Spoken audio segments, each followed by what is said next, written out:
25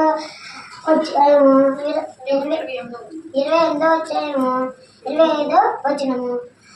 ప్రాకారము లేక పాడైన కులములతో తన మనసును అంచుకోలేని వాడు అంతే.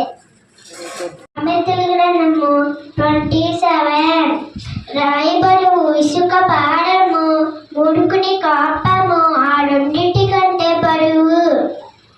26 పగవాడు పెద్ద ఊలతో మాయలు చేసి అంతరంగంలో కపటము దాచు. 5వ అధ్యాయం 21వ వచనము. నీ పగవాడు ఆకలి కొనిన ఎడల వారికి భోజనం పెట్టుము, దప్పికొనిన ఎడల దాహమిమ్ము. 27వ అధ్యాయము. రేపటి దినము చూచి అతిశయపడకము, ఏ దినము ఏది సంభవించునో అది నీకు తెలియను.